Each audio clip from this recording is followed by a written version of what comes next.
For the last month, the days have been growing ever darker. We need to take our chance as the year closes, or the light will have gone. The coincidence of the darkness with the season of Advent, in the northern hemisphere, of course, if you're watching below the equator, you have much more light than we do. But this coincidence of the darkness with the season of Advent for us lends the theme of waiting for God a particular symbolism. Waiting for the light to come, to chase away the darkness. Now, time doesn't really make sense when we're waiting. Its relative becomes heavy. And reckoning the time certainly doesn't help us in Advent, in the dying days of the year. We have waited for God in past times. We have welcomed Christ in the fullness of time. But we expect God still in the future. Advent, the Church's new year, begins where the old left off, with the cry of the poor and oppressed to the living God. Your kingdom come, when the blind see and the lame walk, when justice and peace embrace, when suffering and oppression and sin end. Still waiting.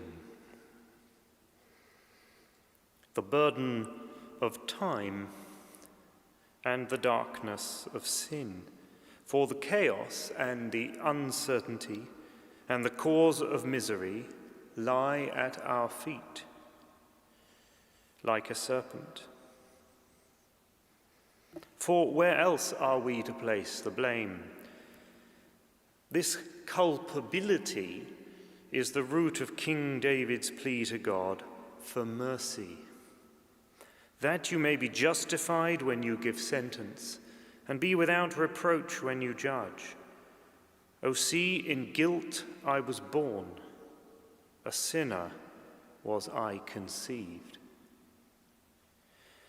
Maybe this seems like an excuse, but it is how we feel sometimes, a feeling of inevitability, and so a wallowing in our lot, surrounded as we are by the system of darkness, whose familiar and controlled misery we prefer to the glare of Christ's freeing light. As the days grow shorter, we are faced with the realization that the passing of time lets us down when we look for peace, for freedom, and for understanding the governance of God, who mercifully sends rain on the just and sinner alike. We must look beyond time, to the fullness of time, to a plan for the fullness of time in light, for the effect of our redemption from the dark. What we celebrate in Mary's Immaculate Conception, in Advent, in the winter dark, is not a doctrine, but an event and a person. Mary is not a means, but an end.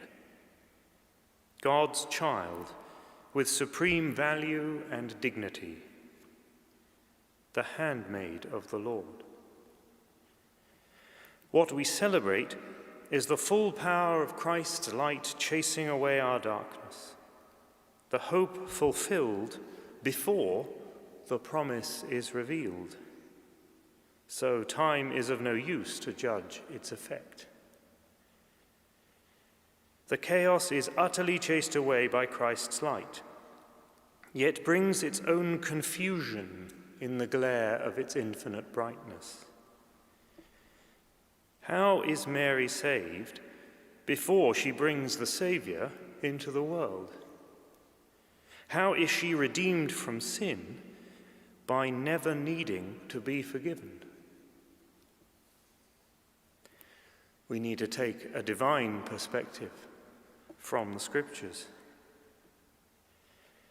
Before I formed you in the womb, I knew you, and before you were born, I consecrated you. Mary is preserved from sin through the salvation of Christ's redeeming death to be his true mother.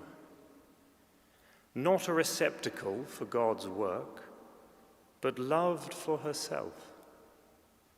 Her true motherhood and her perfection go hand in hand as God's gift.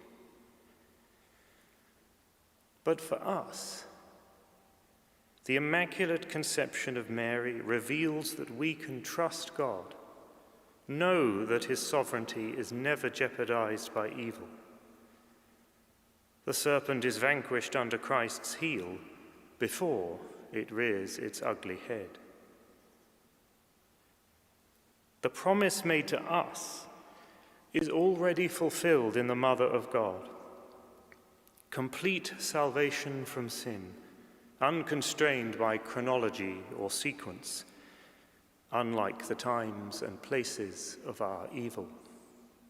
Thank God this salvation is deeper than time and place. Maybe this is why we celebrate Mary's beginning, certainly an event in time, in Advent, surrounded as we are by the Christian paradox of time's failure, waiting for something that has already happened. In this way, we can begin to break free from the comfortable confusion of the dark, rejoice in God's universal governance, and know that nothing can separate us from the love of Christ. This, God's revelation of his predetermined work for Mary, is why we too can have the confidence of Isaiah. Say to those who are of a fearful heart, be strong, fear not, behold your God. He will come and save you.